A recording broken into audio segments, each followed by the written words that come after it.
Ya.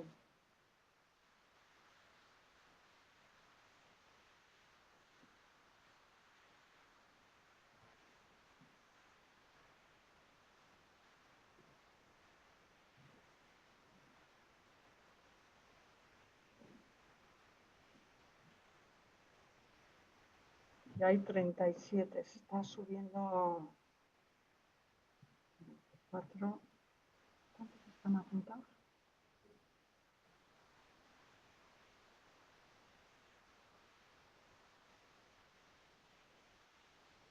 Cuando vea que para el número.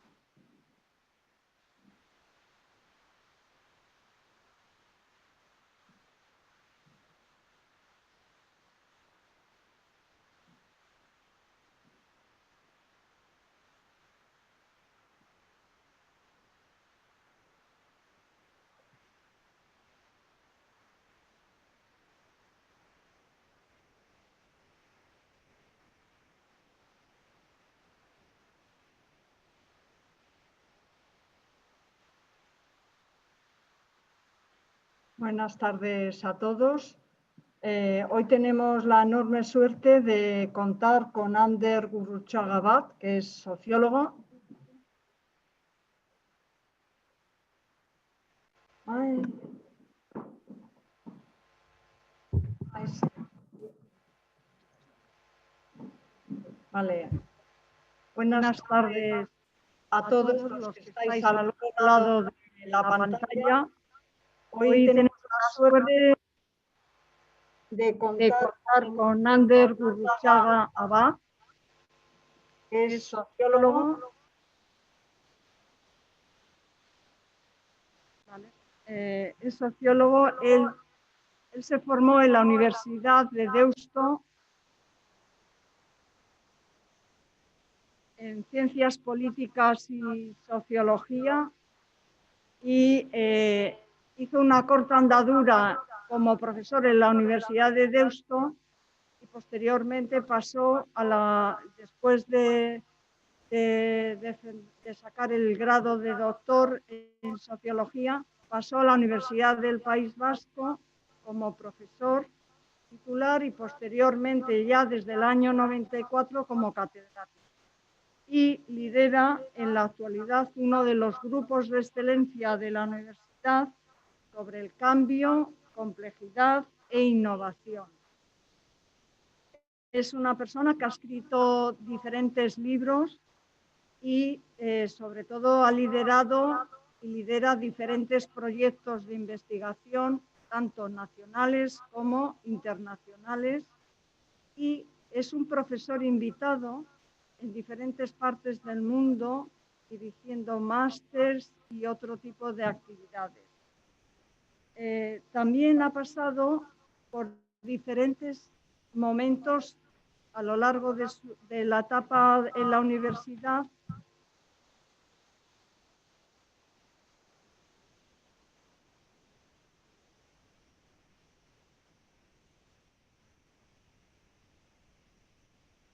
Universidades e investigación del Gobierno vasco. Evidentemente, él sigue trabajando y en este momento la conferencia que vamos a escuchar todos tiene un título muy sugerente o atractivo. Mundos abiertos o futuros cerrados.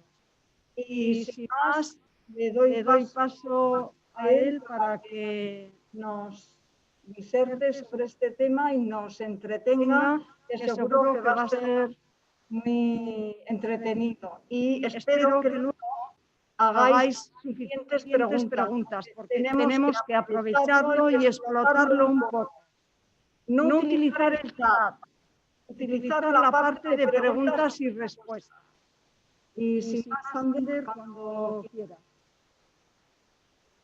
Muy bien, muchas gracias a todos. Me voy a poner la mascarilla porque creo que así estamos todos más adecuados a nuestra realidad. El título que he dado a esta conferencia lo he titulado Mundos abiertos o futuros cerrados.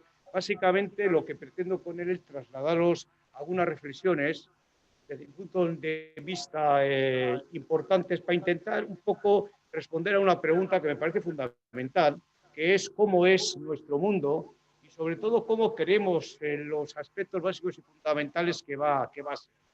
Yo creo que aquí toda una reflexión alrededor de estos aspectos, pues donde se cruzan necesariamente las dimensiones económicas, se cruzan las dimensiones tecnológicas, cruzamos posteriormente las dimensiones de tipo político, por supuesto, la cultura, y vemos realmente cómo todos estos elementos se van conectando unos con otros para darnos un mundo que se nos presenta ante la vista a todos nosotros como un mundo ciertamente complejo, en gran parte incierto, vulnerable, y ahora tenemos que introducir un factor que a ninguno se os escapa, que es muy importante, entenderlo y entenderlo bien, que es realmente el impacto que va a tener el COVID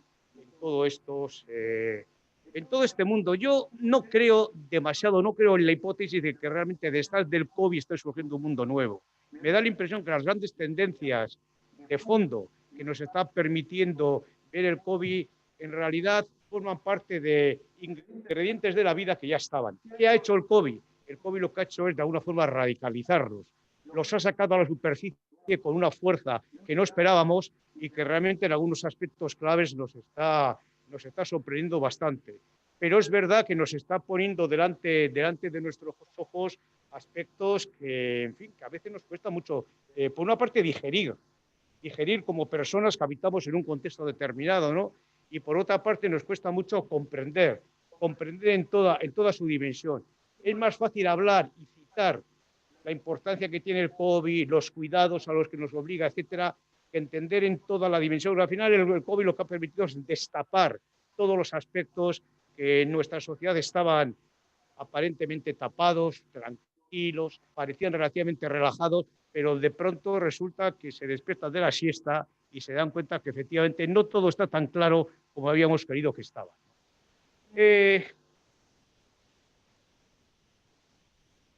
Si nosotros damos un poco vuelta y nos fijamos en de dónde tenemos que partir para entender nuestro mundo, para intentar responder a esta pregunta que hacía hace un momento, ¿no? de cómo somos, dónde estamos, a qué aspiramos, qué queremos, en definitiva, qué mundo tenemos y qué mundo visualizamos, ¿no? Yo creo que inevitablemente hay que partir de algunas cuestiones que son fundamentales. Hay una que para mí es importantísima y que le suelo dar siempre muchas vueltas cuando tengo que hablar de ello, ¿no? Que es que progresivamente en la vida que tenemos delante, la vida de los jóvenes, de las edades intermedias, edades maduras, se plantea cada vez más como un experimento.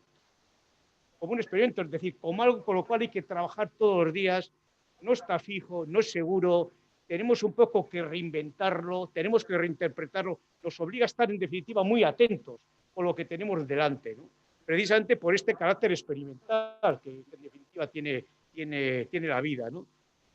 Hay un segundo elemento que es clave, que es fundamental y que tenemos que considerar mucho y que aparecerá además varias veces en mi disertación y al cual yo le suelo dar mucha importancia, que es que tenemos una vida que es cada vez más compleja. Es decir, la complejidad forma parte inevitable de cualquier definición que queramos hacer de la vida. ¿Por qué digo esto? Pues porque a poco que nos ponemos a observar qué es lo que tenemos delante, nos encontramos con que cada vez tenemos más variables, tenemos más factores, aparecen más indicadores, aparecen más señales, es decir, se nos van añadiendo como si se tratase casi de una cebolla donde vas fumando capas y capas y capas, y cada vez aquello que aparentemente parecía simple, sencillo de ver, pues resulta que no, que se nos está haciendo enormemente complejo, ¿no? La vida se nos está haciendo muy compleja y lo que el COVID nos está enseñando realmente, o una de las grandes enseñanzas que estamos sacando del análisis del COVID es precisamente el análisis de la complejidad. Lo enormemente complejo, como cuando queremos captarlo se nos ha escapado ya. Y tenemos que estar continuamente, como decía hace un momento, reinventándonos y demás, ¿no? Hemos descubierto además otra cosa que es importantísima, que es que somos muy vulnerables. Creíamos que la complejidad estaba casi asentada como con unos cimientos inamovibles, con unos cimientos que inevitablemente nos iban a sostener. Lo que el COVID nos demuestra y lo que nos enseña, o si no lo habíamos aprendido, es que somos enormemente vulnerables. Recordar que cuando nosotros preguntamos, oiga, ¿usted qué estaba haciendo el 6 de marzo? te tienes que poner a pensar porque estabas haciendo tu vida normal. Pero el 15 de marzo, es decir, 9 días después, estábamos metidos confinados en nuestra casa, sin saber muy bien por qué estábamos confinados, sin saber muy bien cuándo íbamos a salir de allí, sin saber muy bien cómo nos íbamos a arreglar con la vida, sin saber muy bien cómo podíamos mantener las relaciones con los amigos, cómo podíamos mantener las relaciones en el interior de las familias. Es decir, todo se nos pone patas arriba. Insisto, sin saber muy bien cómo llega, pero nos demuestra realmente la enorme vulnerabilidad con la cual tenemos que trabajar, ¿no? Lo cual demuestra que somos frágiles, mucho más frágiles de lo que queríamos. Pensábamos que estábamos ya casi tocando la inmortalidad, que éramos, como decía Harari en uno de sus libros, tocando casi el Homo Deus, y resulta que nos hemos descubierto no, que somos profundamente humanos, y que como somos profundamente humanos, somos profundamente vulnerables. Esta es una enseñanza que hay que tener muy, muy en cuenta, ¿no? Porque además nos vamos a encontrar con que no ha sido una guerra climática, ni un cambio climático radical, ni una cuestión nuclear la que nos ha puesto patas arriba, sino algo que parecía que teníamos ya controlado. Era ciertamente un virus que algunas cosas se conocían, otras cosas se ignoraban, había experiencias que sobre todo habían sufrido las sociedades asiáticas más que las nuestras, pero de lo que desconocíamos todo o casi todo. Bueno, el virus pone patas arriba a nuestra sociedad, aparece además de manera inesperada, como os dije hace un momento, ¿no? Como un cisne negro, que dirá el autor libanés, Nassim Taleb, ¿no? Como un cisne negro. ¿Y cómo llega? ¿Cómo nos alcanza? ¿Cómo nos afecta? No sabíamos muy bien. Nadie sabía muy bien. Ni los expertos que aparecían como profundos conocedores del virus, porque sabían que había una cantidad de incógnitas cuales no eran capaces de llegar, ni por supuesto los ciudadanos que estamos confinados en casa, que no sabíamos en principio nada sobre la ciencia de los virus. Pero estaba ahí, aparece como algo inesperado. Claro, y la pregunta es inmediata: ¿cómo se enfrenta uno al inesperado de la vida? Creo que el COVID nos enseña o nos obliga a encontrar respuestas a esta cuestión, a esta pregunta. Esto nos va a provocar una gran incertidumbre. La incertidumbre ocurre básicamente ¿por qué? Porque tenemos muchas dudas, tenemos muchas preguntas, pero no tenemos tantas respuestas. Sabemos preguntar, sabemos hacer constantes, a dudar incluso de las respuestas que se nos ofrecen. Pero es verdad que ante dilemas de esta naturaleza, nosotros preguntamos, pero que preguntes no quiere decir que vayas a encontrar las respuestas casi definitivas que estás esperando. Hay otro elemento que resulta a la postre fundamental. Desde mi punto de vista es uno de los hechos más relevantes de todo este proceso que estoy analizando, que es el regreso, si es que alguna vez se había ido, del conocimiento experto, dicho de otra manera, de la ciencia. La ciencia aparece como el gran vínculo de esperanza. Hay como un proceso de sacralización de los individuos, trasladando toda la responsabilidad de la búsqueda de respuestas a la ciencia, porque ella nos tiene que dar respuestas y sobre todo nos tiene que ayudar a salir de este espasmo en el cual estamos sumidos. Nos tiene en definitiva que inventar, como parece que va camino de ello, una vacuna, un procedimiento de tipo médico-sanitario que nos permita realmente abordar nuestra vida de otra manera. ¿Dónde trasladamos nuestra fe, nuestra esperanza, nuestras posibilidades? A la ciencia. Resulta absurdo negar este hecho. Es la ciencia, es el conocimiento experto, son las aportaciones de virólogos, epidemiólogos, médicos, biólogos, etcétera, los que nos van a ayudar realmente a salir de estos atolladeros. Bueno, hay otro hecho que ya lo teníamos, pero que aparece también con una fortaleza impresionante, un poco el poder de la tecnología. Recordar que una de las instrumentos que, por ejemplo, utilizan mucho, especialmente las sociedades asiáticas, ha sido realmente utilizar todas las aplicaciones correspondientes para intentar realmente detectar dónde está el virus, para aislar a los que llevan o portan el virus, etcétera, etcétera. Tecnología aplicada, tecnología que a veces aquí nos cuesta demasiado digerir, pero que es cierto y parece bastante evidente que ha jugado un papel determinante, a pesar de que en ciertos momentos aquí pues, le ponemos algún tipo de distancia, ¿no? De control, etc. etcétera, etcétera. Habría que hablar, pero esto lo dejamos para otro día. Habría que hablar mucho sobre el tema del control social de la tecnología, porque probablemente el móvil que llevamos en el bolsillo es un instrumento de control social maravilloso, del cual obviamente me parece una herramienta, en fin, totalmente imprescindible y necesaria, y que realmente nos soluciona bastante algunos aspectos de nuestra vida, ¿no? Bueno, descubrimos una cosa que parecía bastante evidente, que alguna vez lo habíamos escuchado, y es que los futuros no están escritos. Los futuros no sabemos muy bien lo que es. Porque naturaleza tenemos una especie de propensión a trasladar el presente y convertirlo en futuro. Pero lo que es evidente es que el futuro juega un papel absolutamente clave y determinante. ¿Por qué? Porque en gran parte todo lo que hacemos está orientado a tener un futuro que queremos, que tiene que ser fijo, seguro, estable, etcétera, etcétera, ¿no? Y con esto nos tenemos que enfrentar en un momento donde la velocidad y la aceleración del cambio realmente provoca que tengamos que estar siempre absolutamente atentos. ¿Por qué? Porque hemos aprendido una cosa que parece bastante obvia, es que el cambio solamente se explica a través del cambio. Y vivimos un mundo acelerado, tan acelerado que a veces cuando preguntas ¿cuándo se empezaron a utilizar los teléfonos móviles? El otro día en clase una persona me decía que probablemente Adán y Eva ya portaban un teléfono móvil, ¿no? Es decir, hemos naturalizado de tal manera este tipo de instrumentos, nos hemos adecuado de tal manera al grado de aceleración, de la velocidad, que llega un momento que perdemos el propio sentido realmente del momento, del instante, porque todo es proyección, todo es, como dicen colegas sociólogos, hacer caso de la estabilización dinámica. Y los sistemas complejos se estabilizan dinámicamente a través del cambio, generando más cambio. Nos hemos convertido, por otra parte, en grandes consumidores de redes sociales. Redes y redes, lo cual quiere decir que queremos estar permanentemente conectados. Queremos vivir la interconexión, queremos ser interdependientes con otros. Y la buscamos, y cuando no la tenemos pensamos que hay que construirla.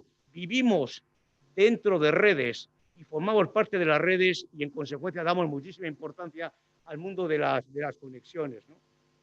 Nos encontramos también que vivimos en sociedades donde aparentemente se han fracturado internamente. Son sociedades que han generado mucha desigualdad, pero cuidado con esto, porque si uno analiza los datos de forma global, se encuentra con que la desigualdad se ha repartido muy desigualmente. Es decir, la globalización ha provocado que las sociedades asiáticas disminuyan la desigualdad, especialmente por el efecto de China, donde más de 450 millones de personas salen de la pobreza, y mientras tanto la desigualdad ha crecido, curiosamente, en las sociedades más desarrolladas, las sociedades occidentales, ¿no? Donde las clases medias pues, han derrumbado un poco en los últimos años, ¿no? No olvidéis que al final el COVID nos llega en un momento difícil.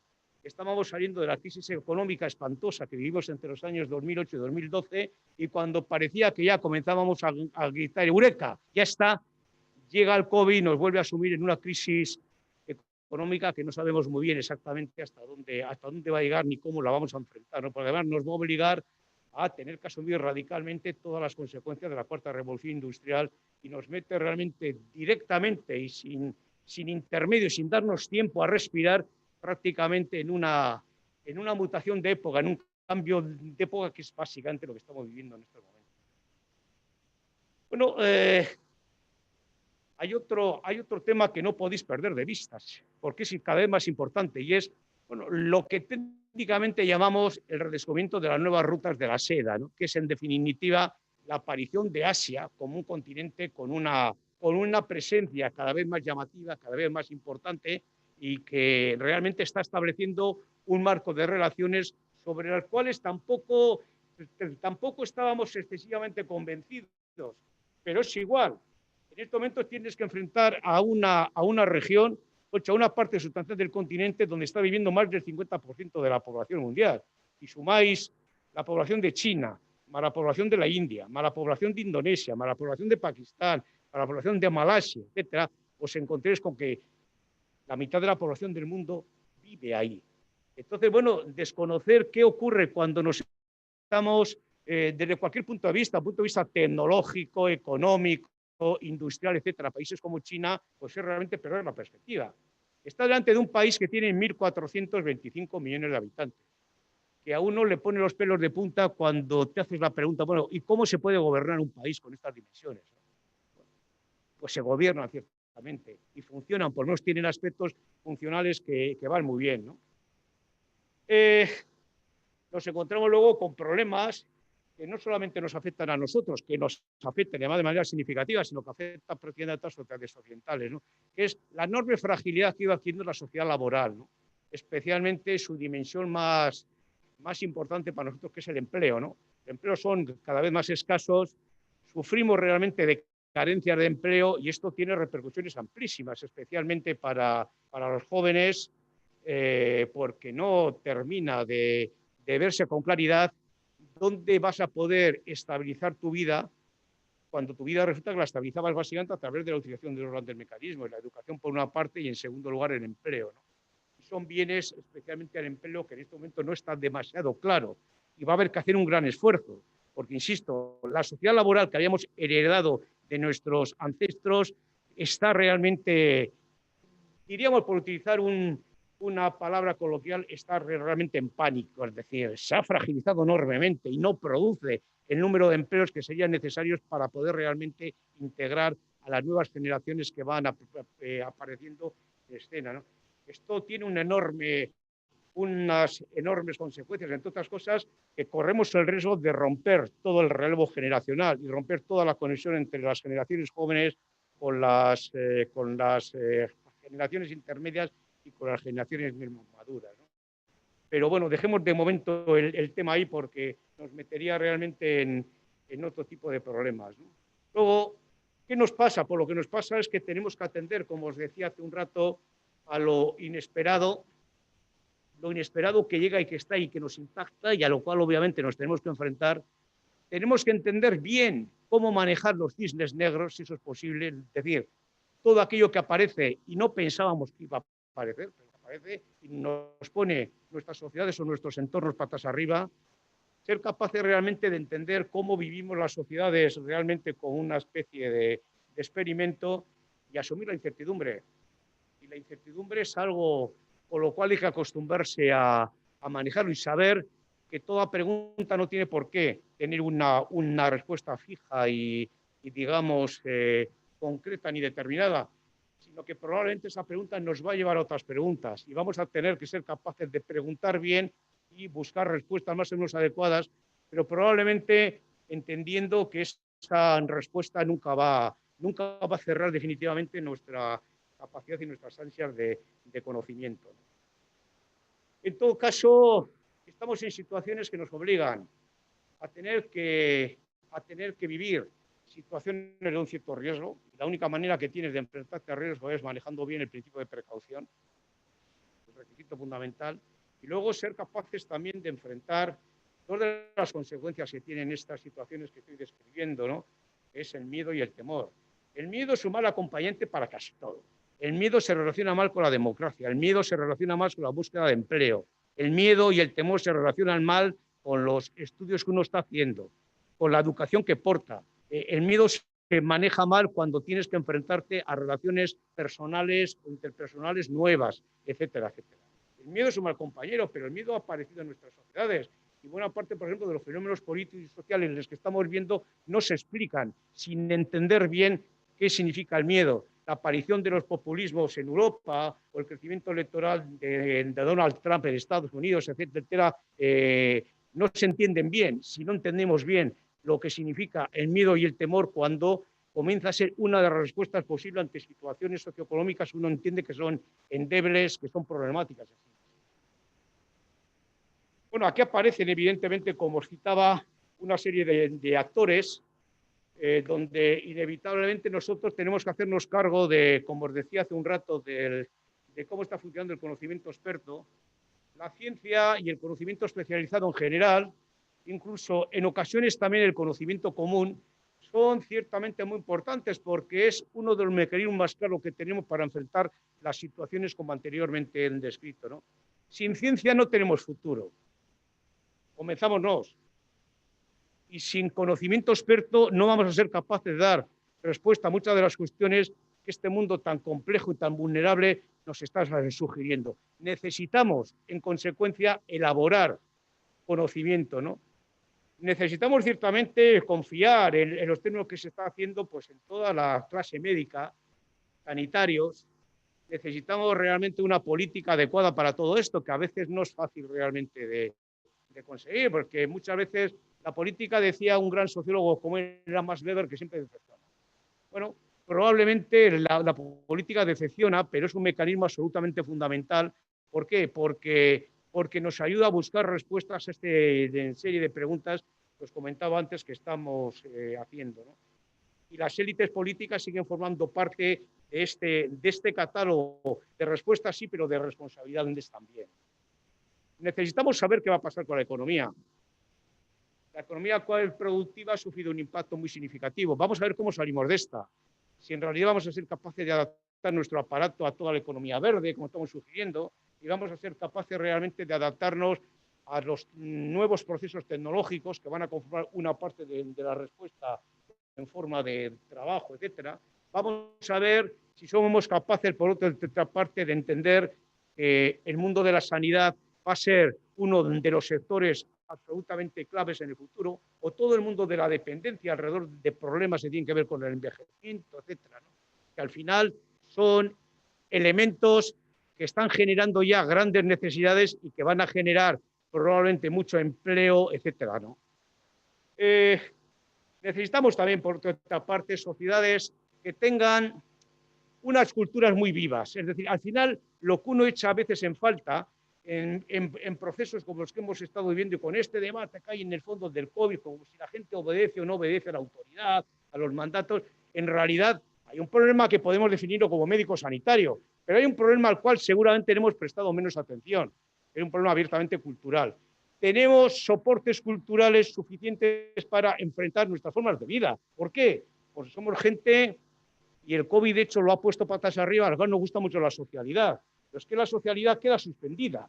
No sabemos hasta cuándo, pero queda suspendida. Nos gusta encontrarnos con los demás. Todo eso se ve enormemente limitado. Nos gusta realmente salir de noche. Bueno, todo eso queda enormemente limitado. Nos gusta todo el territorio de los afectos. Todo eso queda limitado. No podemos abrazar a la gente, no nos dice que tiene peligro, no podemos besarnos, en fin, son elementos fundamentales, pero a su vez son elementos básicos y fundamentales que han compuesto nuestra vida. Nos hemos socializado, les hemos dado muchísima importancia y cuando nos los quitan o nos dicen tenéis que esperar, nos ponemos ciertamente nerviosos y a veces nos cuesta mucho seguir esas reglas que nos están básicamente demandando, ¿no? Con lo cual la pregunta es inmediata. A veces uno tiene la sensación que somos sociedades donde hemos alabado mucho los valores del individualismo liberal, pero a veces ciertamente carecemos de virtudes cívicas suficientemente desarrolladas, pensando en la sociedad, pensando en la comunidad, pensando incluso en la vida de los barrios, los vecindarios, etcétera, porque, bueno, porque eso choca a veces frontalmente con aquellas cosas que nos seducen, que nos gustan, con nuestras, insisto, nuestras estructuras de socialidad, nuestras maneras de divertirnos, la capacidad que tenemos de relacionarnos con todo el mundo, nuestras formas de estar en la calle. Somos un país de calle, somos un país de chocos, de tabernas, de terrazas, de tomar el aire, de hablar de todo. El auténtico Parlamento, yo siempre he dicho, el auténtico Parlamento en el País Vasco no está en el Parlamento, sino se encuentra fundamentalmente en chocos y tabernas, ¿no? Ahí lo dilucidamos casi todo. Claro, en un momento determinado, este Parlamento popular, que es tan importante para todos, se cierra. Bueno, ¿y qué hacemos con esto? Esto genera necesariamente tensiones y hay grupos sociales pues, que les cuesta mucho, más que a otros, obviamente, meterse en casa y cada 10 de la noche tengo que estar encerrado en mi hogar, tengo que estar con los míos, tengo que reducir de manera muy importante la socialidad con los demás, etc. Esto, insisto, tiene costes. Esto tiene que ver básicamente con cambios culturales que vamos a tener que ir introduciendo en nuestras vidas. Por una pregunta fundamental. tenemos suficientemente desarrollado las virtudes cívicas para abordar esto a corto y medio plazo. No hablo de largo porque no sabemos qué nos espera. Esta es una cuestión clave. Si tú analizas o comparamos nuestras sociedades asiáticas y demás, las asiáticas han resuelto el problema de otra manera. Entre otras cosas porque las autocracias políticas tienen la virtud de tocar un silbato y todo el mundo se pone firme y a obedecer. Nuestras sociedades no podemos operar con todo eso. Entre otras razones, porque no somos chinos. Este es un tema que a veces olvidamos, ¿no? Cuando aparecen expertos diciendo, no, aquí cogemos y aplicamos la tecnología y tal, porque ha tenido éxito en el mundo asiático y tal, ha sido muy importante. Claro, pero ¿qué te pasa? Que cuando tú quieres coger y transferir esa experiencia a un contexto tan distinto como es el nuestro, probablemente te encuentras con dificultades evidentes, que son de orden cultural y que tiene que ver con las virtudes cívicas que nos reconocen como sociedad y a las cuales le damos ciertamente una importancia muy, muy relevante. Voy a ir poniendo punto final porque me estoy yendo de la hora. Bueno, retomo de alguna forma el comienzo de mi intervención para ir cerrando. Cuando alguien nos habla del mundo que viene, yo siempre suelo contestar que por qué no analizamos mejor el mundo que tenemos. Porque al final, cómo resolvamos los grandes dilemas del mundo que tenemos, nos va a permitir poder entrar y poder tratar de una manera más solvente el mundo que nos viene encima, ¿no? Y yo insisto, hay que atender muy mucho a esta idea que os comentaba hace un rato del experimento. Los experimentos al final, ¿qué te enseñan? Te enseñan a construir procesos de aprendizaje, te enseñan a aprender, te enseñan realmente a crear conocimiento nuevo, te enseñan en definitiva a mantener conexiones con los demás que a veces ni tan siquiera habías supuesto que estaban, lo que las vas descubriendo, y las vas descubriendo en la medida que las vas elaborando, ¿no? Insisto mucho yo en este tema de que vive una sociedad diseñada desde la complejidad, que es frágil, que es vulnerable, que tenemos que saber tratar con lo inesperado, que tenemos que asumir la incertidumbre como una forma de organización de la vida social, que el papel de la ciencia es muy importante, que tenemos que ser capaces de detectar muy bien las razones de la tecnología y sobre todo las formas tecnológicas de vida, que tenemos un peligro, que es ser capaces de hackearnos a nosotros mismos. La tecnología a veces a uno le hace perder el propio sentido profundo de su libertad, porque la entrega realmente a los usos tecnológicos y terminamos convirtiéndonos en hackers de nosotros mismos. No vamos a buscar información de terceros, de cuartos ni de quintos, sino de nosotros mismos, ¿no? Y este es un asunto que tiene ciertamente mucho misterio, mucho interés, pero que genera grandes problemas. Insisto en que la vida social va a estar muy asociada a la velocidad, a la capacidad que tenemos de aceptar la aceleración, bueno, el poder del algoritmo. Estamos regidos por algoritmos. Miremos donde miremos. La medicina tiene virtud de algoritmo. Todas nuestras redes telemáticas están regidas por algoritmo. En gran parte nuestra vida social y conexión con los demás está regido por el algoritmo. Como creemos que funcionan los teléfonos móviles, tan importantes como aparatos para todos. Tanto que uno puede creer que en el teléfono móvil realmente lo que lleva guardado en el bolsillo es su propia biografía. Y es verdad en gran parte. Si tú quieres saber cómo es otra persona, dile que te deje explorar e investigar, por ejemplo, la información que ha recogido los últimos 6 meses simplemente por los WhatsApp que manda y que recibe. Bueno, ahí tenemos unas posibilidades infinitas, nos facilita mucho la vida la tecnología, pero cuidado porque también es verdad que a veces te plantea dificultades, ¿no? Tenemos un problema también, hay autores que hablan abiertamente del cansancio, de la fragilidad de la democracia, que estamos en una situación casi como nos dirían los ingenieros de fatiga de materiales. Esto es un problema enorme, porque hemos querido que también Adán y Eva inventaron la democracia, y no es verdad, como bien sabéis. Bueno, vamos a ver cómo se va comportando todo este problema de la sociedad laboral que comentaba hace un rato, ¿no? Porque uno se encuentra con que podríamos decir que el empleo ya prácticamente no existe, excepto en trabajos muy concretos, y que el empleo hay que inventarlo. De aquí la gran importancia que se da a ideas fuertes que conocéis bien, como es la idea del emprendimiento, la idea de la creatividad, la idea de la innovación. Al final, ¿qué está pasando? Que te están diciendo, tú te haces cargo de tu propia vida y tú tienes que ser tu propio empleador. Esto aparentemente está muy bien, pero a nadie se le escapa que genera ciertamente grandes problemas y nos sume realmente en un sistema de ecuaciones donde probablemente nos resulta difícil desentrañar alguno de los misterios que nos pone encima de la mesa. Voy a terminar, porque me he pasado de la hora que tenía previsto, quería estar hablando media hora, ¿no? Y ya llevo casi 40 minutos.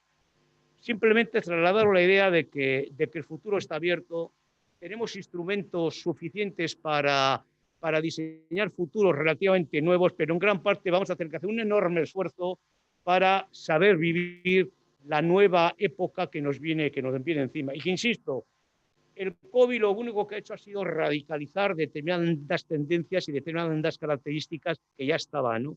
Vamos a ver cómo salimos de la crisis económica, vamos a ver cómo salimos en los procesos de construcción de una nueva sociedad laboral, es decir, una sociedad con empleo. Vamos a ver cómo abordamos desde el punto de vista de la formación, de la educación, que me parece un tema absolutamente central en todo esto.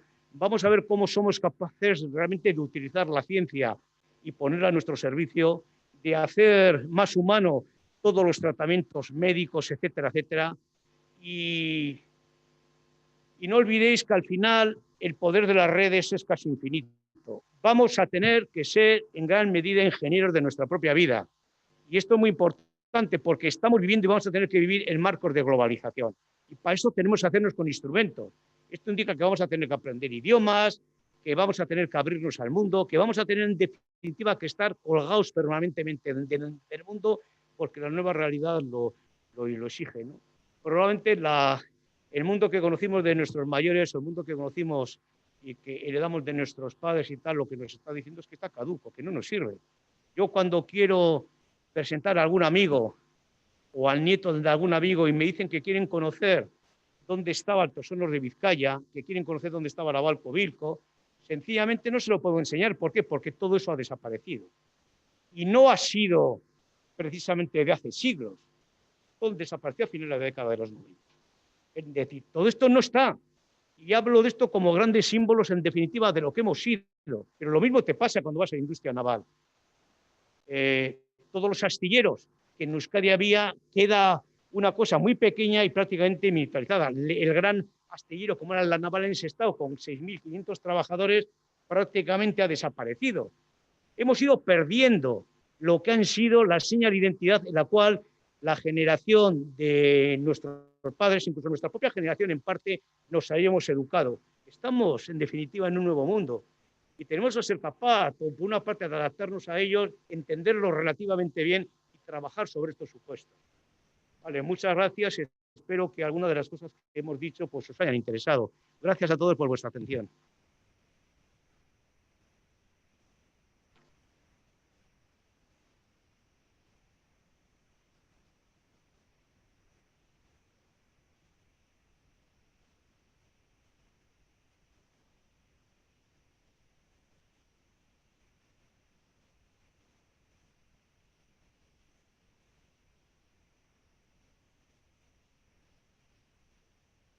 Perdón, que creo que no se oía.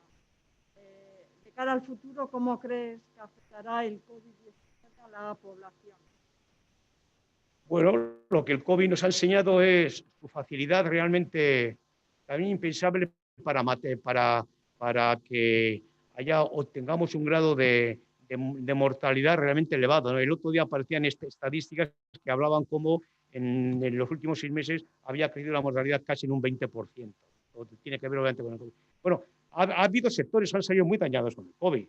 Yo creo que, por ejemplo, las residencias de ancianos y la gente mayor son un drama, que no se ha explicado bien cómo es posible que casi el 70% de los muertos del COVID, al menos la primera ola, la segunda ola estamos todavía a factor de estadísticas fiables, cómo se han muerto. Es verdad que era población vulnerable, es verdad que era población con características médicas, pues a veces de tratamiento difícil, pero es verdad que no se ha terminado de explicar bien porque lo que nos está señalando es que algo no ha funcionado de manera adecuada. El control de las residencias de ancianos no ha funcionado bien y estamos un poco a la espera de una información cualificada. no tanto porque hay que perseguir a no sé quién, como a veces oye por ahí, como si fuésemos un poco justicieros populares. No, sencillamente porque tenemos que ir a sociedades más justas, más razonables y que cuiden mejor de su gente, ¿no? Creo que este es el gran núcleo, realmente que ha salido claramente perjudicado, ¿no? Hay un segundo núcleo que sale claramente perjudicado, que son aquellos que, como yo suelo decir, estaban en el lugar inadecuado, en el momento inadecuado, ¿no? Y que sencillamente el COVID, quizá por ingenuidad, quizá por no ser capaz de entender bien las medidas que te están indicando, pero es verdad que les ha metido ciertamente en problemas serios, ¿no? Yo creo que después hay un tercer gran bloque, que es gente que ha pasado el COVID, que ha pasado por el hospital, que ha pasado a veces por las UCIs y que salen tremendamente dañados físicamente, ¿no? Y que no sabemos muy bien cómo se van a recuperar.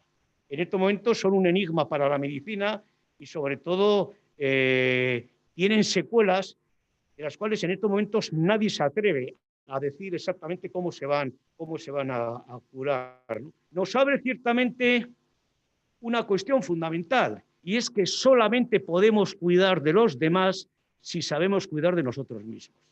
Esta es una enseñanza clave en todo el COVID. Cuídate a ti mismo, porque solamente cuidándote a ti mismo podrás cuidar de los demás, ¿no? Y este es un tema al cual ciertamente no solamente un mensaje de tipo político, etcétera, que a veces lo podemos escuchar, ¿no?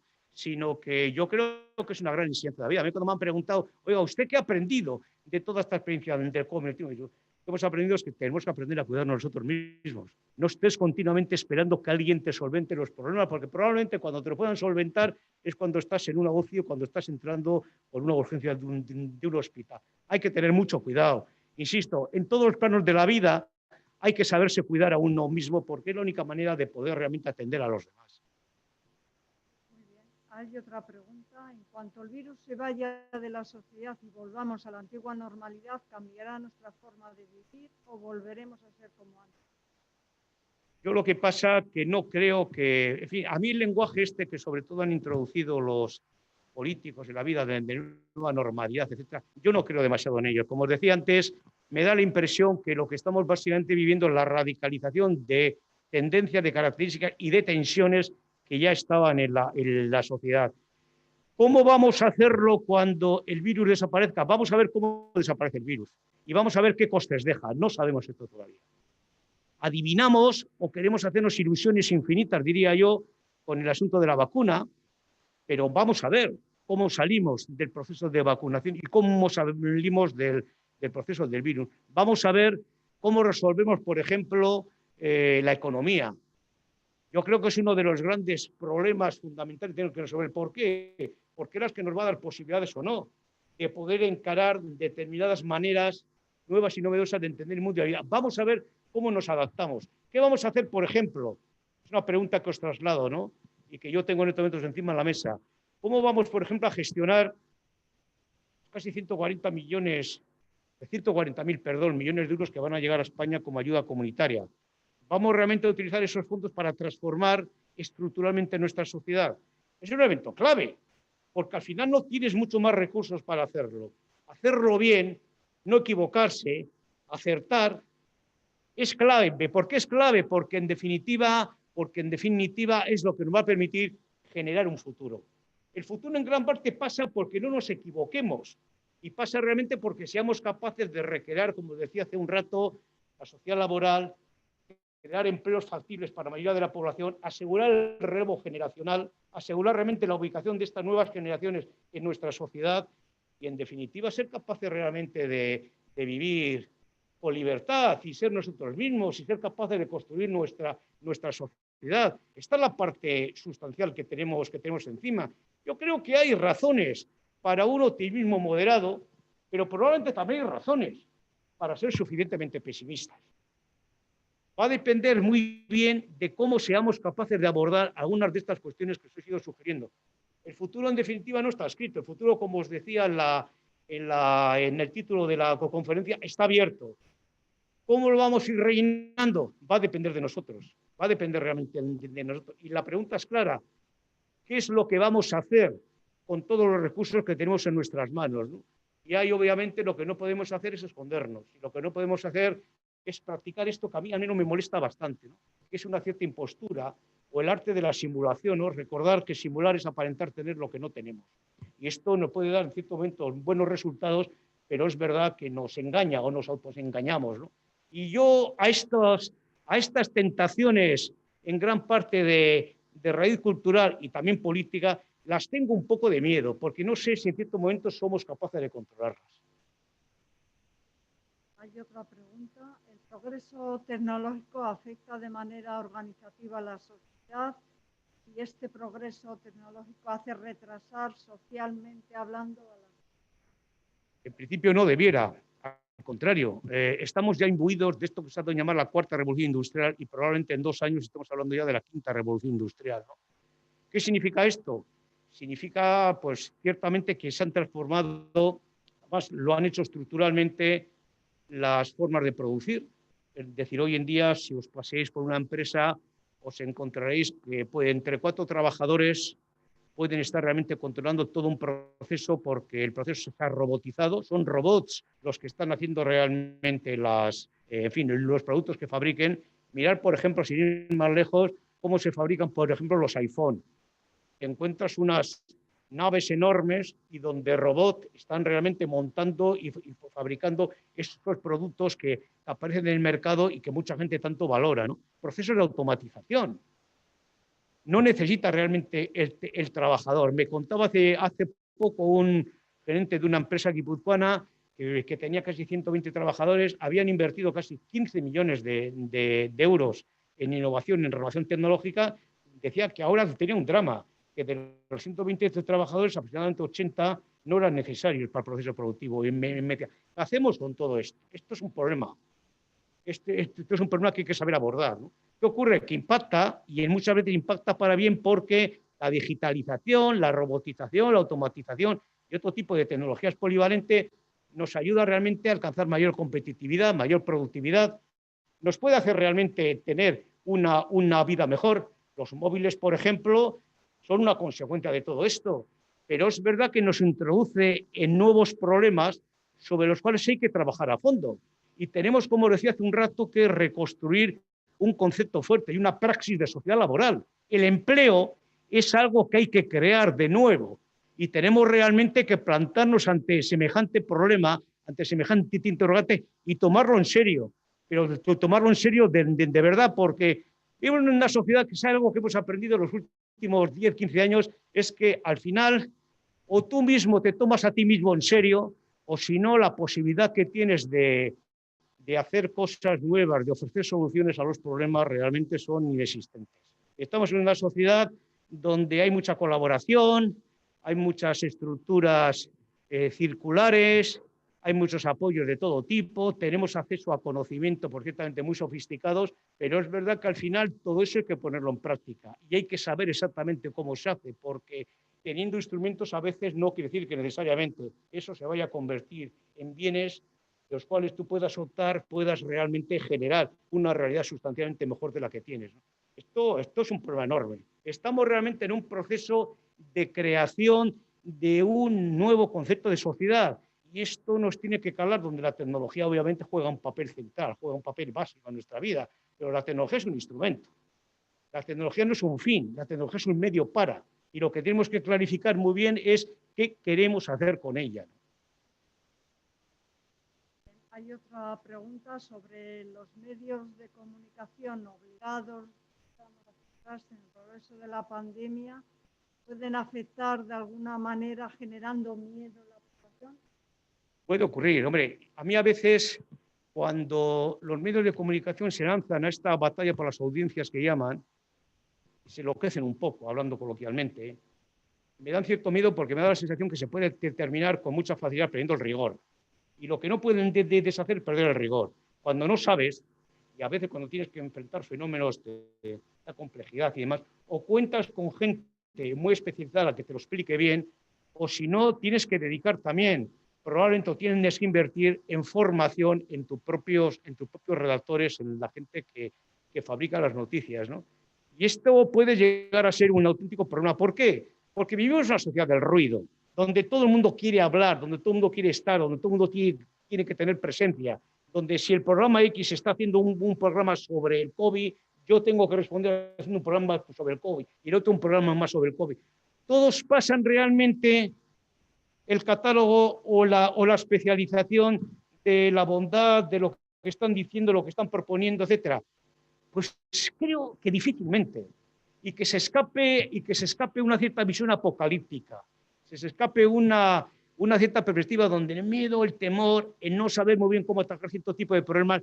Yo creo que incluso la gente más especializada a veces no resulta extraño que acaben un poco bordeando esta línea y que entren en una cierta zona de sombras, donde en vez de advertir a la población que hay problemas, pero hay instrumentos para abordarlos, se termine realmente introduciendo el miedo, el temor, la imposibilidad, la incapacidad, etc.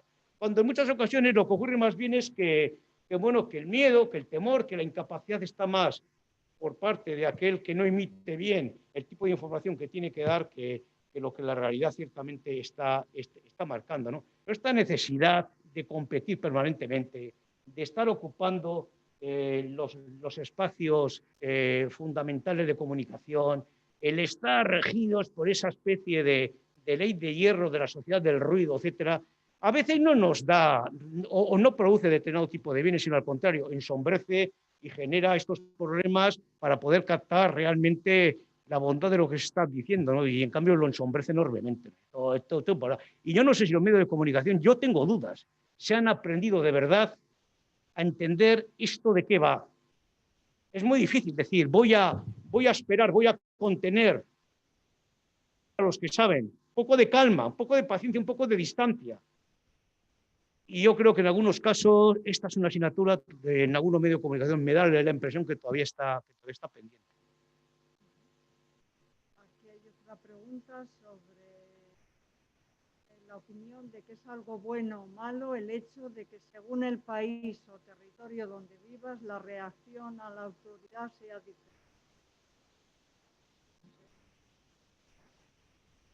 No, pero es relativamente normal porque sí, los sistemas culturales son distintos. Hay sociedades donde han gestado, por ejemplo, una idea muy fuerte del servicio a la sociedad, del servicio a la comunidad. Y el servicio a la sociedad, el servicio a la comunidad está rigiendo las relaciones sociales internas. Hay otras sociedades, en cambio, que son más individualistas, más individualizadas, que les gusta más, como decía hace un rato, la vida en la calle. Resulta en este segundo caso más difícil el control de determinado tipo de situaciones.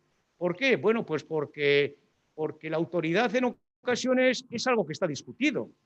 Es decir, generar autoridad no es algo fácil de conseguir. La autoridad es un proceso que se construye. La autoridad requiere confianza, requiere realmente acertar, requiere realmente sentir que en realidad nadie te está engañando, todo el mundo te está comprendiendo lo que tú quieres decir y a veces la autoridad escucha poco. Es decir, a mí me da la impresión que los mensajes que se producen a veces en los medios de comunicación, de advertencia, de prohibiciones, están dirigidos a clases medias urbanas. Y no se dan cuenta que además de clases medias urbanas, que normalmente están bien informadas, que ven todo el día la televisión, que leen prensa, que hablan con gente de su parecido nivel social y cultural, existen muchas personas que viven la realidad de otra manera y a veces no se encuentra el cauce adecuado para poder entrar en todo este tipo de colectivos.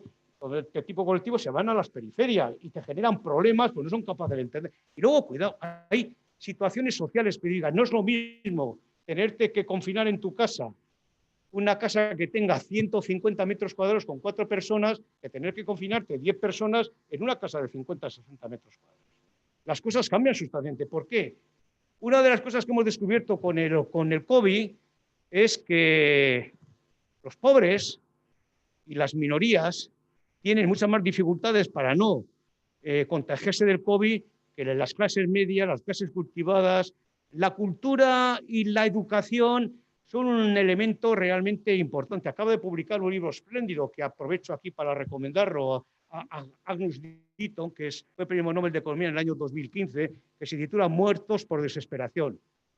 Es un magnífico estudio sobre economía de la salud, en este caso en Estados Unidos, ¿no? Donde nos descubre cómo realmente lo que separa y lo que da carácter para que tengas una mejor o peor posición cara a los a la situación de la salud es un poco la cultura, la titulación que alcanzas, es decir, los estudios que tienes, etcétera, ¿no? Sino lo que él llama las situaciones que tienen que ver con el alcoholismo, con las drogas, etcétera, se produce mucho más en un tipo de contextos socioeconómicos que en otros. Esto es un dato muy analizado, muy hecho, ¿no? El problema es, efectivamente, que hay culturas y maneras muy distintas de abordar los problemas, y hay gente, primero, que no tiene la información adecuada, pues no sigue los canales establecidos. No todo el mundo ve la ETV, no todo el mundo lee El País, no todo el mundo asiste a las tertulias de La Sexta, cosas parecidas. Esto son a veces presunciones un tanto absurdas. ¿Qué ocurre? Quedan fuera y que además no hay nadie encargado de movilizar a esas periferias que se van construyendo y que se alejan un poco de la media. En esta media, que este tipo de discursos calen es sencillo. En las periferias plantea más dificultades. A veces se consigue también, pero es verdad que las dificultades son mayores. Otra pregunta, ¿cómo crees que ha afectado el COVID? Bueno, yo creo que la educación ha sido uno de los sectores ciertamente afectados por el COVID, ¿no? ¿Por qué? Bueno, porque nos hemos tenido que meter en casa. A mí me molesta mucho, por ejemplo, lo confieso ya como profesor y como docente, ¿no? Me parece que hemos olvidado un sagrado principio, que es que no hay nada que pueda sustituir a la interacción cara a cara. Es decir, tú tengas enfrente al alumno, le puedas explicar, le puedas mirar a los ojos, puedas ver cómo reacciona ante lo que estás contándole, ver un poco cómo penetra lo que quieres trasladarle en su cabeza, etcétera, tema absolutamente fundamental. Obviamente hay grandes partidarios de la enseñanza online. Yo creo que toda la enseñanza online está para algunas cositas muy concretas, que puede ayudar, por ejemplo, a complementar cierta información, pero lo que es el aprendizaje es como bajar al barro. Es decir, hay que bajar a pie de obra, hay que mirar a la gente a los ojos, hay que explicarle de qué va esto. Y me da la impresión que la educación que ha generado, pues que, o el COVID ha generado que los estudiantes se metan en casa, que tengan que estar con un ordenador. El ordenador, perdonadme, pero a mí me parece un instrumento diabólico, es decir, me soluciona muchos aspectos de la vida, pero para otras es un instrumento diabólico, ¿no? Yo ayer asistí a una ceremonia, lo comentaba antes con Sonia, de una tesis doctoral, ayer a la tarde, claro, te encuentras con una persona que lleva 6, 7 años haciendo su tesis doctoral. La tesis doctoral en la universidad ha sido siempre un momento gozoso, donde la gente disfruta, tiene un cierto tono en ocasiones festivo. Normalmente después de la defensa de la tesis la gente nos íbamos a comer, lo pasábamos bien, comentabas aspectos de la tesis, y también otro tipo de cuestiones y tal, ¿no? Bueno, llega el COVID, todo esto se suspende. Y ayer a la tarde me vi delante de una pantalla con otros colegas que los tenían frente y con la doctoranda en este caso intentando realmente defender su tesis, con una frialdad exultante y con el temor de que en algún momento se nos caiga la línea telemática, aquello no funciona bien, los cuadros se mueven. Bueno, aquello fue de una frialdad realmente supina. Bueno, si tenemos que basarnos en que estos son los nuevos procesos de educación, a mí personalmente que me bajen del carro y que me avisen, porque me jubilaría mañana mismo o me dedicaría a vender alfombras por las casas, ¿no? Que igual resulta más interesante que tener que estar colgados todo el día de una pantalla que por otra parte tampoco ves a que tienes enfrente. A veces yo he dado conferencias en congresos donde dice online y no ves nada, joder. Estás ante una pantalla y no sabes para quién estás hablando. Y te preguntas, ¿habrá alguien detrás de esta pantalla? Espero. De vez en cuando deduces que sí, porque oye ruidos y tal, pero está extremadamente frío. Y no sabes muy bien cómo penetra eso. Yo no sería capaz de medir el grado de conocimiento que los estudiantes a los cuales he tenido que dar clases online han conseguido.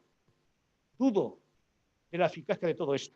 Pero insisto, no tengo datos todavía, no se ha hecho un análisis en profundidad y en consecuencia igual me estoy equivocando en la evaluación que estoy haciendo. Pero me da la impresión que no. Me da la impresión que en cuanto puede todo el mundo sale corriendo y va a decir que el profesor qué malo es, el profesor qué mal me mira, el profesor qué bien lo hace.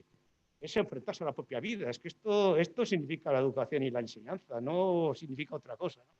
Y este es un asunto que me da la impresión que el COVID nos ha hecho un flaco favor. Esperemos que lo podamos solventar y que realmente probablemente ha retrasado. Más allá de que luego estamos en una situación de agendas cerradas, ¿eh? Tú no puedes viajar al mundo, no puedes ir a congresos, no puedes ir a dar cursos a ninguna parte. Estamos todos tranquilos, disciplinadamente en nuestras casas, pero en realidad todos los contactos con tus colegas, con la gente de la cual aprendes y demás, en estos momentos está cerrado. Intercambias emails, de vez en cuando incluso puedes utilizar una de estas nuevas tecnologías, Skype, Zoom, etcétera, lo que desees, ¿no? Para entrar en comunicación, pero francamente no es lo mismo. O sea, no, los cursos fuera están todo cerrado y yo no sé muy bien, a mí me da la sensación que las nuevas generaciones, una persona joven que esté en estos momentos integrada en un grupo de investigación en una de nuestras grandes universidades en el extranjero, que llevan prácticamente un año sin poderse mover, cuando están en pleno proceso formativo, están en un proceso de gran creatividad, donde pueden estar aportando cosas significativas, pero no pueden salir. Claro, ¿qué ocurre? Hay una pérdida de creatividad y una pérdida evidente de tensión y al final, de conocimientos. ¿Por qué? Porque no hay intercambio. Aprendemos intercambiando. Somos como contrabandistas, si me permitís la expresión, donde estamos continuamente intercambiando bienes de unos a otros. Esto es un congreso, y esto es la clase, ¿no? Donde al final tú das, pero tú recibes probablemente más de lo que das, ¿no? Claro, esto el COVID ciertamente no me extraña que tengáis sospechas sobre ello, porque es que el COVID no lo ha cortado. El COVID no nos lo ha cortado y estamos todos encantados, porque todos rezamos para que cuando mandamos al niño a la mañana no nos llamen a media mañana diciendo que, en fin, que es que hay un contagio no sé dónde, tienes que ir corriendo.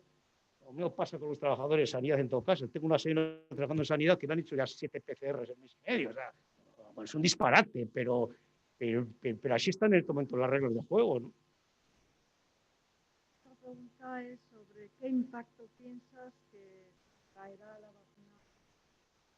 Vamos a ver, como os decía antes, vamos a ver en qué se sustancian las vacunas.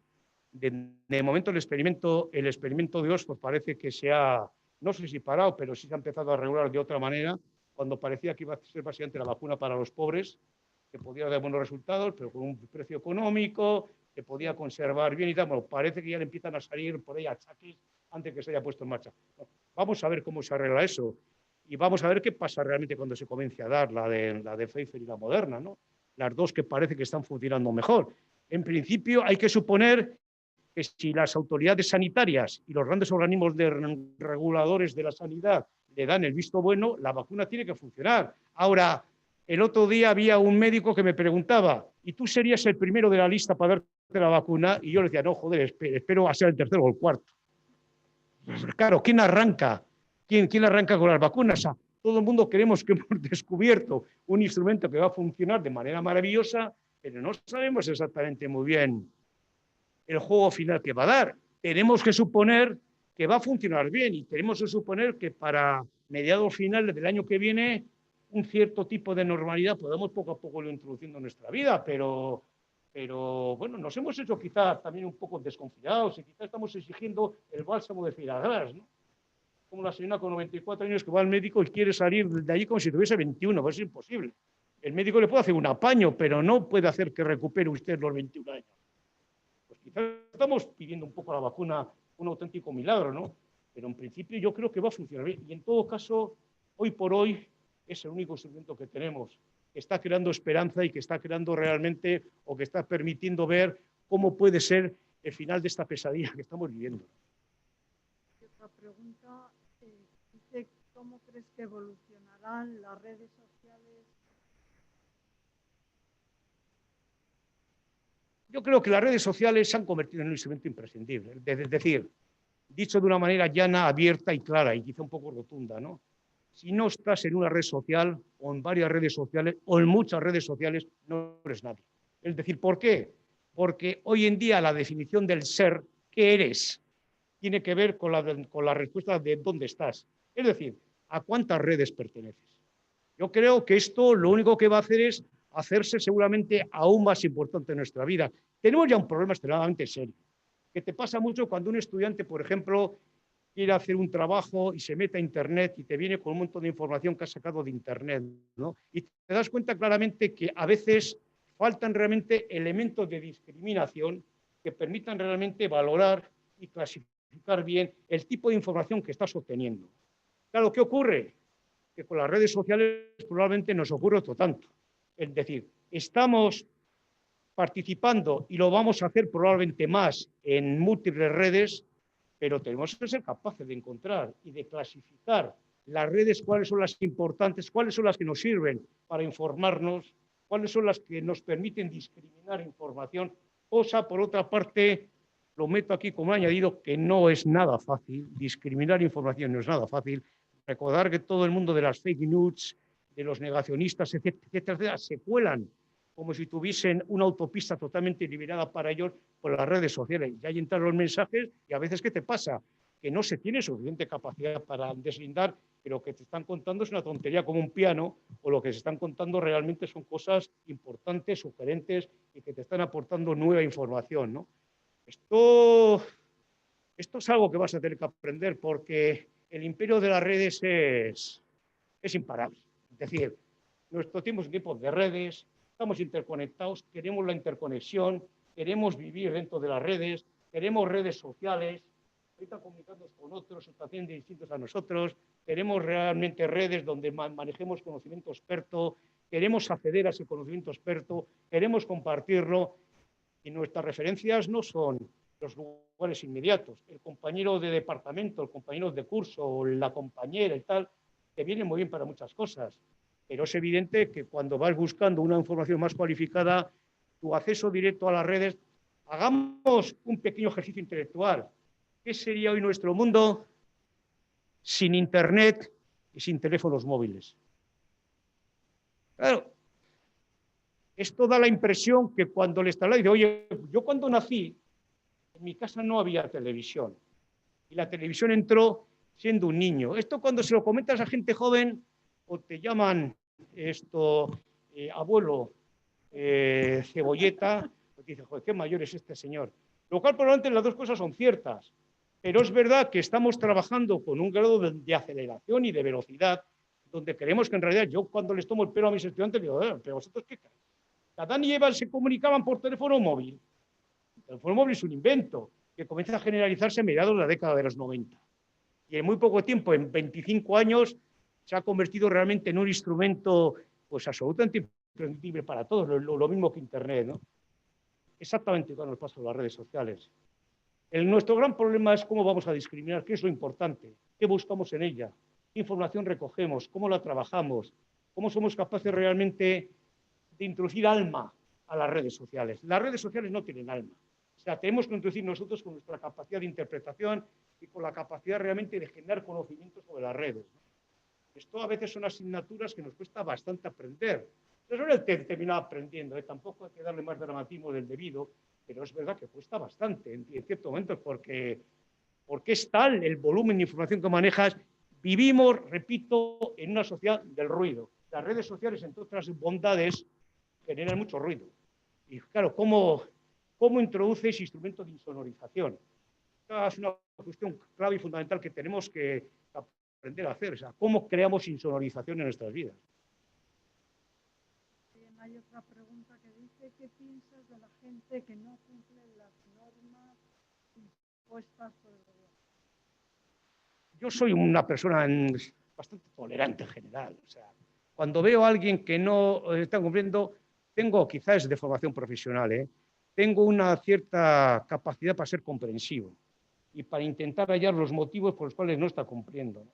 El otro día me encontré con un grupo de muchachas y muchachos ahí encima de finales de la zona de Guecho y tal, unos 18 o 20, todos, por supuesto, por ahí, en fin, divirtiéndose, ¿no? Y le pregunté, oye, pero esto que estáis haciendo y tal, ay, sí, la gripe es mucho peor, me contestó una chica que parecía la líder del grupo. Bueno, me di cuenta que en realidad estaban actuando con un grano de ingenuidad supino. Si tú vas allí con una especie de mandato, incluso la autoridad, si tú haces aquí lo que yo digo, lo que tienen que ser, probablemente funcionará un cuarto de hora, incluso después de ser una multa. Ahora, tú me garantizas que el día siguiente aquella base de socialidad, que para eso es el encuentro entre los amigos, la cuadrilla, que te juntas todos los días, realmente van a encontrar o van a tener la capacidad de tomar distancia, de recogerse antes, de no jugar. Al final lo que le estás haciendo es penalizando su vida. El problema que se nos plantea es cómo generas metodologías y pedagogías adecuadas a este tipo de personas que en principio yo les suelo decir que son como los inmortales, pero hay que generar. Yo creo que no son inasequibles a las razones. Lo que pasa es que me da la sensación que nos hemos preocupado de atajar un problema con un gran volumen, nos hemos ido olvidando, como os decía antes, de las periferias, ¿no? Hemos olvidado un montón de gente que es que vive su vida de otra manera y que se expresan de otra manera y que no atienden a determinado tipo de códigos.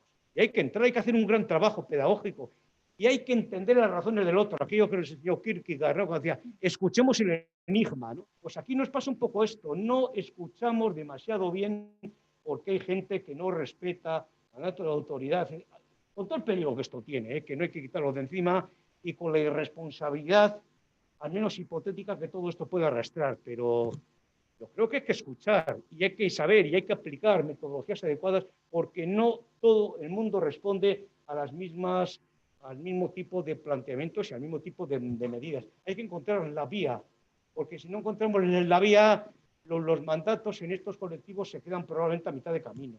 Y yo tengo dudas que los golpes de autoridad, las llamadas a las multas, las llamadas y tal, probablemente no funcionen. Nos hemos encontrado ya con fenómenos como el botellón, o sea, ¿cómo te enfrentas a todo esto, ¿no?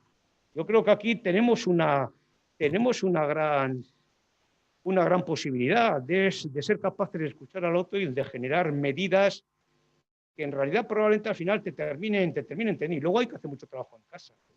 Yo creo que los padres tienen que trabajar eso a fondo, los colegios tienen que trabajar eso a fondo, las organizaciones a veces cívicas a las cuales muchos de estos chavales pertenecen tienen que trabajar eso a fondo. Hay que generar en definitiva soporte cultural para que alguien realmente pueda darse cuenta que lo más importante que tiene que ser ahora es ser capaz un poco de reprimir algunas de sus formas habituales de diversión. Pero ellos tienen que aprender, nosotros también tenemos que aprender, porque no sé si estamos adecuando demasiado bien los mensajes generales que se trasladan al volumen genérico de la población. No toda la población es igual, ¿eh? Preguntas sobre cuál es el papel de un sociólogo en una pandemia y en el día a día que elabora. Pues mira, intento hacer lo que os intento trasladar esta tarde. Intento entender y comprender los motivos de los otros. Intento saber cómo funciona la sociedad. Intento saber cómo se relacionan unos con los otros. Intento conocer cómo conectan unas generaciones con las otras. Intento realmente entender todos los dilemas y todos los misterios que encierran las sociedades. Las sociedades no son problemas de ingenieros exclusivamente, ni son problemas de médicos, ni son problemas generales sanitarios, ni son problemas tampoco de la gente que trabaja en los laboratorios de ciencia experimental. La ciencia es vida, la vida tiene una parte importantísima de socialidad, de encuentro con los otros, de generación de culturas, de generación de formas de estar en la vida, de generar bienestar, de generar alegría para los demás. En teoría eso nos dedicamos los sociólogos, o nos dedicamos a algunos sociólogos, que sociólogos hay como futbolistas en la vida, ¿no? Algunos son como Messi y otros no han pasado de primera regional, pero todos son igualmente válidos. ¿Qué opinas de los negacionistas? Me parece, voy a rebajar el tono de lo que iba a decir. Me parece gente profundamente equivocada. No hay un solo dato medianamente bien construido, bien fundamentado empíricamente, que pueda negar determinados hechos y determinadas verdades. ¿Por qué eres negacionista? Es que no confío. Tu problema tiene que ver con el tratamiento en sí mismo de la enfermedad, con el tratamiento de los virus, o tu problema tiene que ver con una autojustificación para una estructura psicológica realmente endeble. Yo creo que estas son cuestiones que hay que clarificar, porque si no llega un momento exactamente no sabes muy bien de qué estás hablando. Es verdad, ¿eh? Aquella realidad que aparece en la Biblia, ¿no? Cuando decía que solamente hablas para los que ya están convencidos. Y a veces cuando te enfrentas realmente con negacionistas tienes un poco la sensación de que es igual lo que digas, porque están colocados ya en un nivel de discurso y de identidad de su discurso que te resulta difícilmente entrar. La argumentación probablemente te queda fuera. Pues aquí, como siempre, son procesos de mediano alcance, donde poco a poco vas ganando ese tipo de espacio. Lo que es evidente es que cuando tú sabes que a una persona le sientan mal las patatas, lo que le tienes que decir es que no coma patatas. Si a una persona le sienta mal el pan, lo que le tienes que indicar, tú de esto sabes, Sonia, mucho más que yo, lo que le tienes que indicar es que no coma pan. Y así podríamos seguir alargando, ¿no? ¿Cómo te enfrentas a todas las doctrinas negacionistas? Sencillamente insistiendo tus verdades, exhibiendo los éxitos que estás consiguiendo con ellas, insistiendo realmente, porque lo que es evidente es que nadie ha dado resultados al margen de la propia propuesta médico-sanitaria que hay detrás de la pandemia. No se conocen resultados. No se conocen. Luego, ¿qué pasa? Si es un círculo que obviamente se va contestando a sí mismo, ¿no? Esto se suele acabar cuando uno, por ejemplo, contrae la enfermedad y tiene que tener una UCI. Se suelen calmar bastante los negacionistas. Los primeros que levantan y dicen que me atienda el médico. Todo es un hecho bastante evidente, ¿no? Claro. Y se acaban la capacidad de los negacionistas de poner en tela de juicio determinadas realidades que están testadas, que están fundamentadas empíricamente y que no habría ningún motivo realmente para rechazarlos. Aquí hay otra pregunta sobre si haber evitado esto si hubiésemos aprendido de errores del pasado, aunque esta situación es nueva. Y si fuera la respuesta que sí, ¿por qué no se ha hecho? Porque lo que primero es verdad lo que indicas, ¿no? Es que os he dicho antes cuando estaba un poco impartiendo la charla que estamos ante un cisne negro, ante un hecho inesperado, ante un hecho que nos vuelve hacia un hecho que nadie esperaba. Yo por siempre como ejemplo, yo el 7 de marzo estaba en el Pirineo y el día 15 metido en mi casa. Si tú me dices el día 6 de marzo que voy a acabar metido en mi casa, no te hubiese hecho caso, obviamente, hubiese dudado de lo que me estabas diciendo. ¿Esto qué nos indica? Nos indica absolutamente inesperado. Una de las cuestiones que tiene el COVID y una de las cosas que más problemas ha causado es precisamente este carácter inesperado, este carácter de no conocer. ¿Y qué ha ocurrido? Pues si tú comparas, por ejemplo, el enfrentamiento de las técnicas sanitarias en abril, mayo, al enfrentamiento actual, ¿qué está indicando? Que sencillamente se ha aprendido, pero se ha aprendido muchísimo. Hemos aprendido de los tratamientos, hemos aprendido o se han introducido nuevos fármacos, se han introducido nuevas técnicas, etcétera, etcétera, ¿no? Bueno, en realidad lo que hemos llevado a cabo es un hecho que es clave en toda vida humana, que es la capacidad que tenemos de aprender. El COVID nos ha indicado claramente que tenemos capacidad de aprender. Por ejemplo, os acordaréis de lo que pasaba al principio con, por ejemplo, las mascarillas. Todo el mundo decía desde la OMS, las mascarillas son obligatorias. Y los diferentes gobiernos, tanto los autonómicos como el gobierno central, se callaban. ¿Cómo va a hacer usted obligatorio un bien que no existe? No teníamos mascarillas. Hemos tardado meses en normalizar el uso de mascarillas sencillamente porque no había mercado de mascarillas. En la medida que se va regularizando y que la logística de la mascarilla va triunfando, nos ponemos mascarilla porque nos parece una cosa molesta, pero razonable y que se ha demostrado que es factible y viable, ¿no? Y lo mismo nos ha pasado con otro tipo de productos de ese tipo de logística, ¿no? Luego, además, de una manera bastante irresponsable, Europa cedió alegremente todo el proceso de producción de ese tipo de bienes a países foráneos, ¿no? Especialmente a China, etcétera, etcétera, ¿no? Bueno, y al principio se produce una gran descoordinación. Todo el mundo quiere contratar un avión que viene de China y resulta que nadie ha testado si, por ejemplo, las mascarillas que se están enviando tienen la cualificación técnica que tienen que tener. Te encuentras, yo no sé exactamente cuántos millones han tirado a la basura con esto, pero probablemente habrán sido más de 2, 4, 5, 6, 7, 8. ¿Por qué? Porque lo que te venden no es lo más adecuado para poder tener.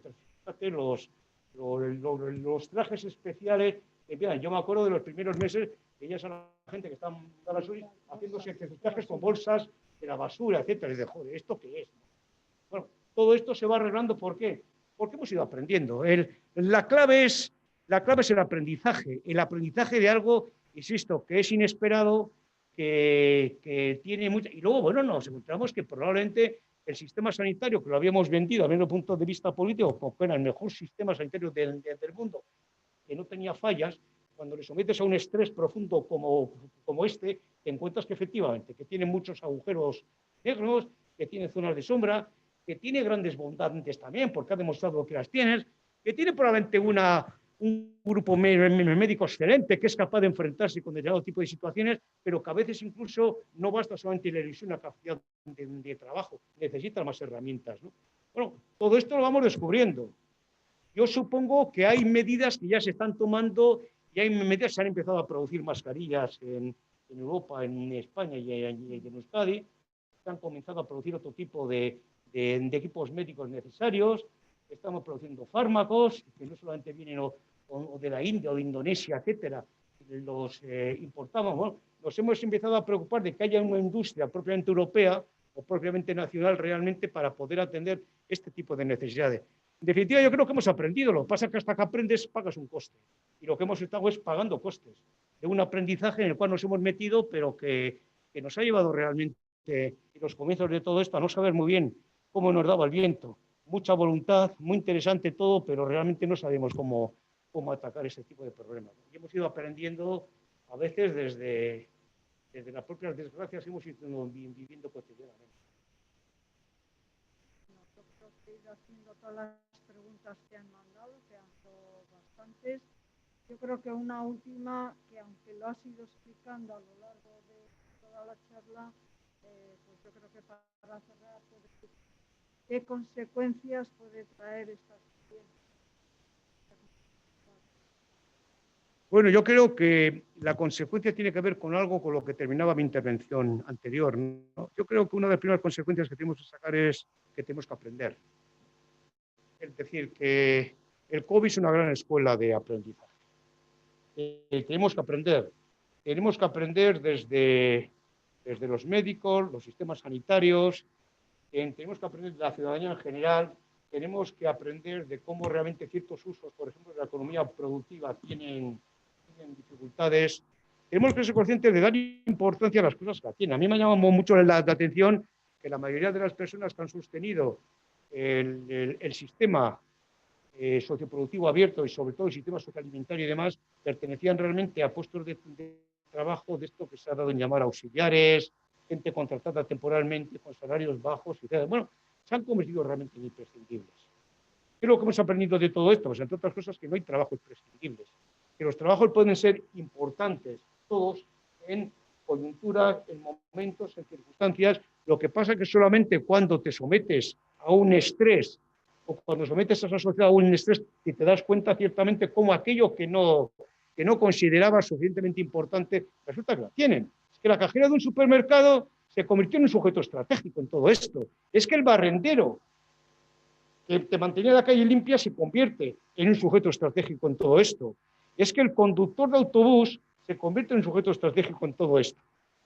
No es precisamente este conocimiento exquisito, especializado, que a veces nos vuelve locos, nos vuelve un poco locos por lo menos, sino oficios, formas de hacer trabajos que parecían hasta cierto punto bastante irrelevantes, o por lo menos no les habíamos dado la importancia que tienen. Bueno, descubrimos que todo aquello que forma parte de lo que llamamos la sociedad auxiliar resulta que tienen un papel hiperrelevante.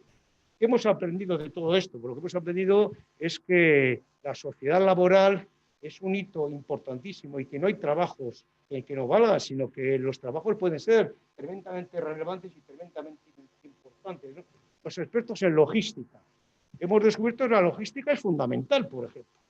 Que alguien que sea capaz de organizar la llegada de alimentos, la llegada de productos más sofisticados de otros países, de repartirlos, de ponerlos en su lugar, resultan absolutamente claves. Que los nutricionistas son importantísimos porque te están diciendo que hay cosas que no debes hacer, porque no te vienen bien, especialmente en momentos de confinamiento, etcétera, donde no tienes posibilidades de poder quemar calorías de otra manera. Podía seguir alargando el listado, ¿no? Pero nos damos cuenta ciertamente de que la clave desde mi punto de vista siempre es, ¿qué es? Mi pregunta es siempre la misma. ¿Qué es lo que hemos aprendido? ¿Me puedes contar en 15 líneas qué nos has aprendido? Cuando nos empeñemos en una clase a poner exámenes. Digo, ¿pero para qué pones exámenes? Es un retraso.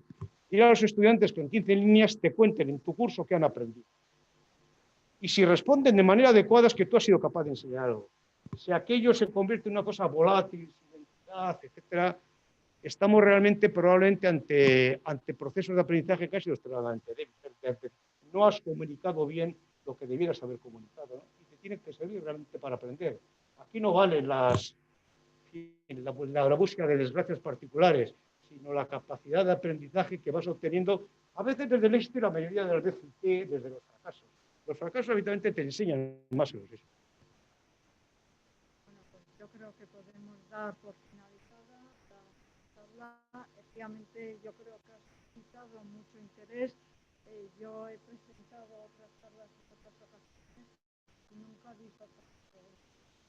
Entonces, muchas gracias por esta acción y sobre todo por la acción para las preguntas. Yo creo que nos ha Muchas gracias a ti, Sonia. Muchas gracias a todos los que me han estado oyendo. Espero que haya servido para algo. Gracias.